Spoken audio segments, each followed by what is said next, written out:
ராஜா விஷயத்தில் ராஜா பேசுகிறாரு. பெண்களை பற்றி அவதூறாக பேசுகிறது, பெரியார் சிலை அது குறித்து இப்போ கருத்து பதிவிட்டது. இப்போ இந்த வழக்கு போகுது நீதிமன்றத்துக்கு.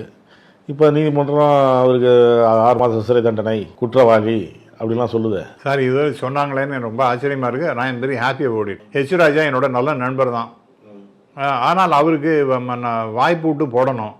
அவருக்கு ஒரு இப்போ இதுவுமே இல்லாமல், ஒரு லிமிட்டே இல்லாமல் என்ன வேணாலும் பேசுவார். அவர்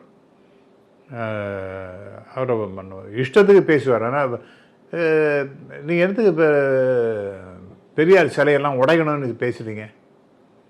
லெனின் சிலையை உடைச்சா மாதிரி இங்கே பெரியார் சிலையை உடைக்கணும்னு திரிபுராவில் என்னத்துக்கு இது?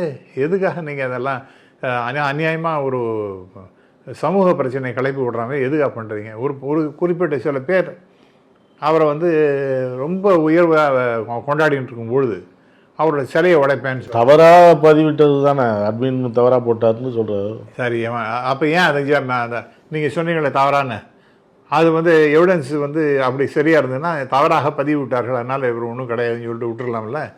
அது கேஸ்ட் கேஸ் மாதிரி ஆகிடு தானே, அப்படி தானே வச்சுருக்காங்க. அடுத்ததாக அவர் நான் அந்த கருத்தெல்லாம் பின்வாங்க போகிறதில்லைங்கிற போது தானே சொல்லி அது அப்போ அதுக்கு போக வேண்டியதுதான். இப்போ நான் அடாது செய்தால் படாது படுவார் அப்படின்னு ஒரு நம்ம கிராமத்து பக்கம் பழமொழி ஒன்று உண்டு.